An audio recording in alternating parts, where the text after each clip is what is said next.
성령님께서 어떻게 그 사역을 하셨나요? 그러니까 이해되시죠? 29문은 방금 읽었던 건 성령님이 계셨어요. 우리 그분이 딜리버리세요 라는 걸 우리한테 알려주는 질문이고요.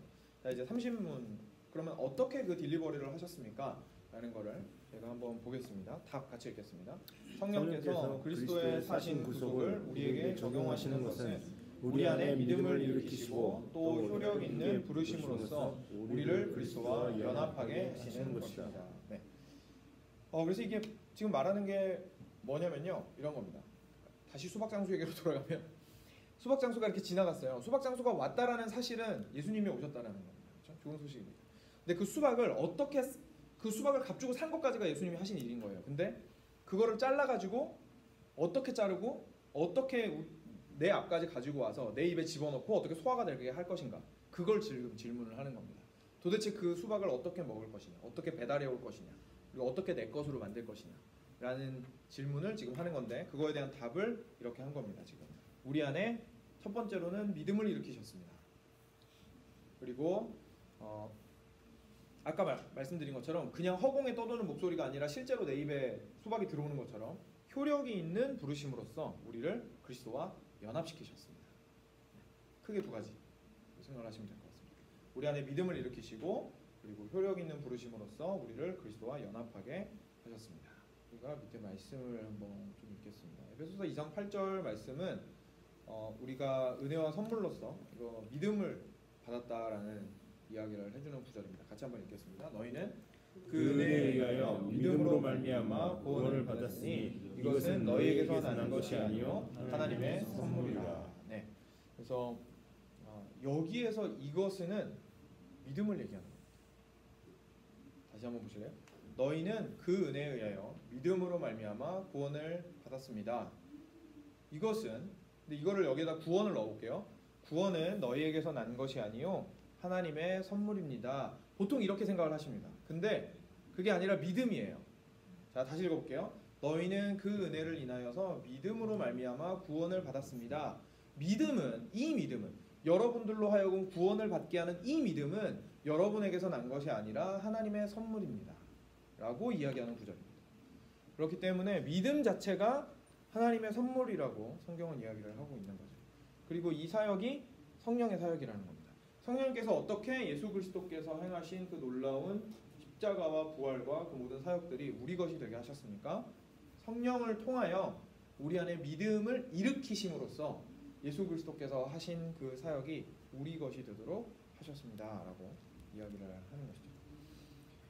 요한복음 15장 같이 읽겠습니다. 나는 포도나무요 너희는 가지가, 그가 내 안에 내가 그 안에 거하면 사람이 열매를 많이 맺나니 나를 떠나서는 너희가 아무것도 할 수 없습니다. 저도 항상 많이 그랬고, 여러분들도 이제 이 말씀을 보시면서 그렇게 묵상을 아마 많이 하셨을 겁니다. 내가 참 주님 안에 깊이 거해야 되고 주님과 연합하는 삶을 살아야 되는데 그렇지 못했구나. 그래서 큐티 적용이 어떻게 나오죠? 내가 오늘도 주님께 붙어 있으려고 노력해야겠다. 그 마음은 너무 좋습니다. 그리고 어떻게 보면 표현도 그렇게 많이 틀리지 않았을 수도 있습니다. 그런데 이 본문에서 예수님께서 말씀하시는 바는, 왜냐하면 여기서 예수님께서 말씀하시죠. 줄기에 붙어있지 않는 나무 가지는 어떻게 된다고 보죠? 땅에, 그러니까 버리워지고 사람들한테 밟힐 것이라고 불태워질 것이라고. 밟히는 건 소금이죠. 불태워질 것이라고 이야기를 하십니다. 그게 무슨 뜻이냐면 영원한 형벌을 얘기를 하는 거예요. 그러니까 진짜 쉽게 말해서 예수님한테 안 붙어있으면 구원 못 받는다 이 얘기입니다. 그러니까 정말 쉽게 표현하면 이 15장 5절 말씀은 구원에 관련된 말씀입니다. 무슨 말인지 이해되시죠? 그러니까 우리가 그리스도인으로서 살아가면서 내가 오늘도 더 열심히 주님께 붙어 있어야지, 오늘도 내가 주님께 떨어진 삶을 살았구나, 이렇게 적용하면 안 된다는 거예요. 왜? 떨어질 수 없어요.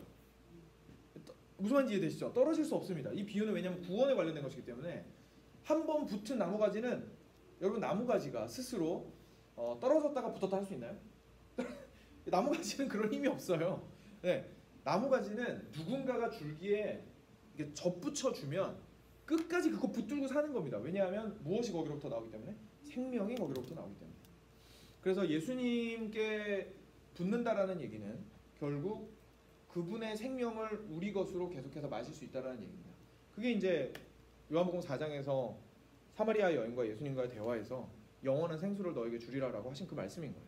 지속적으로 생수가 공급이 될 것이다. 그러니까 너 목마르지 않을 거다. 이것도 마찬가지인 겁니다. 줄기가 하나님이야. 그리고 나야.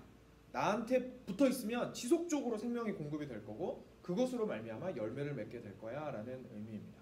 그래서 성경은 몸이나 나무가지나 이런 식으로 생명을 서로 주고받는 유기적인 관계를 하나님과 예수님과 우리와의 관계의 비유로 많이 사용합니다. 무슨 뜻이냐면 지속적으로 우리가 생명을 주님으로부터 받는 사람들이라는 뜻이에요. 에덴 동산에서 사실은 그것은 이미 사실이었습니다.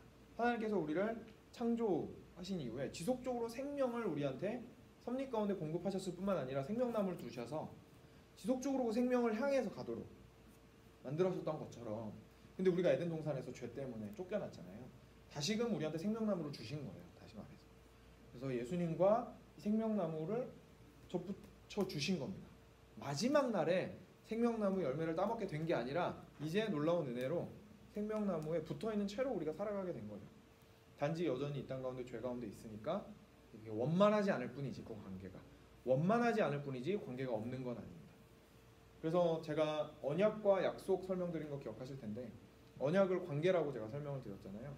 그리고 이 연합 관계의 또 다른 표현을 언약 관계라고 생각을 하시면 돼요. 그러니까 하나님과 어떻게 연결될 것인가, 하나님과 어떻게 관계될 것인가. 그래서 언약이라고 표현하면 그 안에 조항들이 있다고 제가 말씀드렸죠. 그래서 우리가 하나님의 말씀에 순종하고 하나님께서는 우리의 왕이 되셔서 그리고 우리 하나님이 되셔서 우리가 어려울 때도 도와주시고 지속적으로 공급해 주시고, 이런 그림들이 좀 그려진다면, 이제 한 몸으로 또는 나무로 이렇게 저희가 이해를 하면 우리가 그분께 붙어 있으면 지속적으로 생명이 그분으로부터 말미암아서 실질적으로 우리가 영적으로 살아있는 존재가 된다는 것을 이야기해 줍니다. 그래서 구원을 제가 정말 좀 강력하게 권면드리는 바는, 구원을 이해하실 때 머릿속에 그리는 그림을 저희는 보통 장소적 이동 개념으로 구원을 생각을 많이 하거든요. 그러니까 무슨 뜻이냐면, 이 세상에 살다가 예수님을 믿으면 아름다운 세상으로 옮겨진다라는 방식으로 천국이나 아니면 예수 그리스도를 믿는 거나 이런 것들을 생각을 좀 많이 하는 거예요. 그래서 주로 이제 천국에 대한 생각을 이 땅과는 전혀 무관한 곳으로 생각을 하면서, 내가 오늘 믿어야 되는 이유는 저곳으로 갈 수 있기 때문이다. 죽으면 영원한 형벌이 날 기다리고 있는데, 주로 이제 가장 간략화된 그 복음 제시는 이런 식으로 하잖아요. 너 지금 죽으면 천국에 못 가고 지옥에 갈 텐데 예수님 믿으면 그 문제 해결됩니다. 보통 이걸 핵심으로 생각을 하거든요.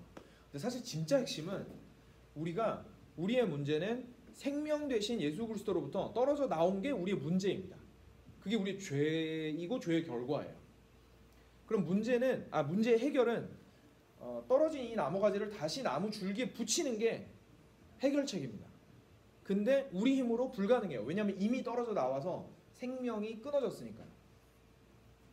그러면 누군가가 이거를 붙여줘야 되는 거예요. 무슨 말인지 이해되시죠? 그래야 생명이 흐르게 됩니다. 그래서 그 작업을 성령께서 하시는 겁니다. 이거를 이렇게 연합시키시는 작업. 그리고 연합할 수 있는 근거를 예수 그리스도께서 마련하신 것이죠. 우리가 필요한 의를 취득하심으로써, 자 이제 모든 문제와 장애물과 이런 것들은 클리어 아웃 됐다. 다 해결됐다. 자 이제 하나만 남았는데 너네가 이제 나한테 붙으면 돼. 길은 다 청소됐고 이제 와서 붙으면 돼. 근데 죽어 있잖아요. 그러니까 그것까지도 하나님이 하시는 거예요. 데려다가 붙이시는 것까지도. 그래서 믿음도 선물이고 그리스도와의 연합을 일으키시는 것이 성령의 선물이다라고 이야기를 하시는 거예요.